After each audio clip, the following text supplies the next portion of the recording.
Hello viewers, welcome to my channel. আজ আমি রামসোস মাছ কলাপাতায় ভাজবো। এজন্য এখানে আমি 400 গ্রামের মতো রামসোস মাছ কেটে পরিষ্কার করে নিয়েছি।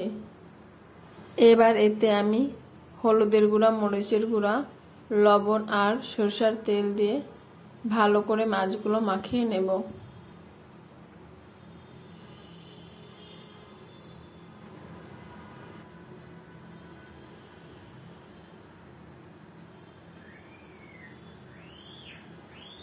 মাছগুলো আমার মাখানো হয়ে গেছে।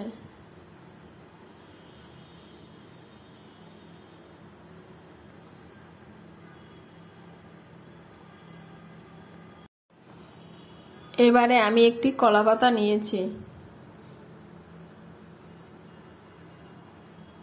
কলাপাতাটিতে আমি অল্প একটু তেল মাখিয়ে নেব।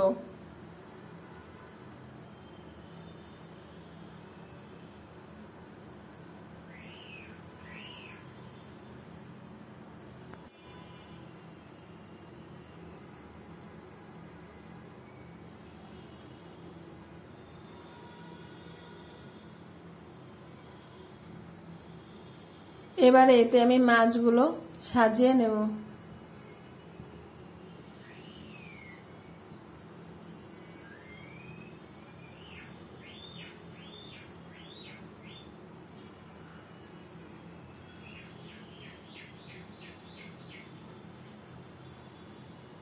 সবগুলো মাছ আমি সাজিয়ে নিয়েছি।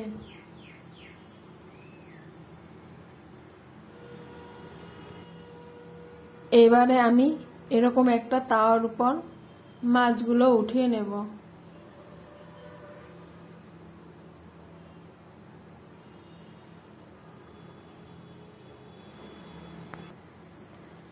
এবারে আমি যে বাটিতে করে মাছগুলো মাখিয়েছি সেটা ধুয়ে অল্প একটু জল দিয়ে দেব। এবার মাছগুলোকে আমি চুলায় বসিয়ে নেব। এবার একটি ঢাকনা দিয়ে ঢেকে দেব।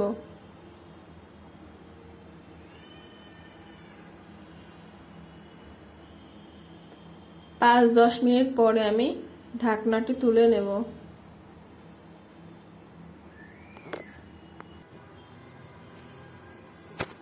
মাছগুলো দিয়ে অনেকটা জল বেরিয়েছে।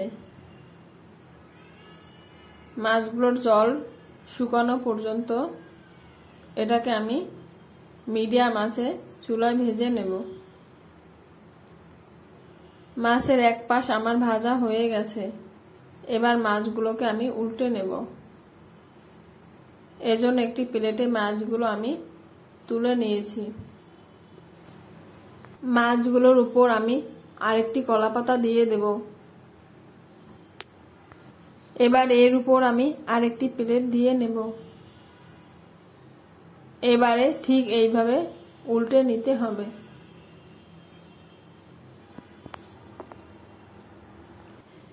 এবারে উপরের প্লেটটা আর মাছের উপরের কলাপাতাটা তুলে নেব।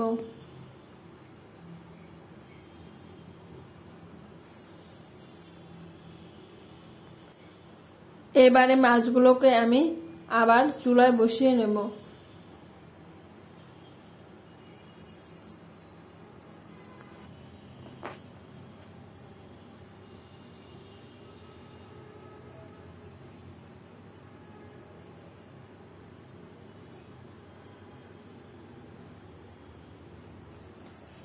এবারে আমি এতে আবার ঢাকনা দিয়ে ঢেকে রাখবো।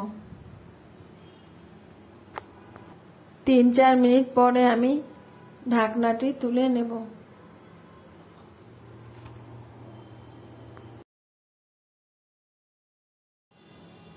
মাছগুলোকে আমি আরো 10 মিনিটের মতো ভেজে নেব।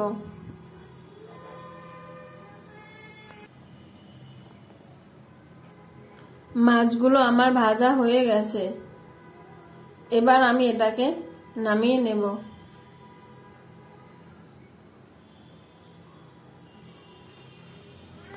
আমার ভিডিওটি যদি আপনাদের ভালো লাগে তাহলে ভিডিওটিতে লাইক, কমেন্ট ও শেয়ার করে দিবেন। ভিডিওটি শেষ পর্যন্ত দেখার জন্য সবাইকে অসংখ্য ধন্যবাদ।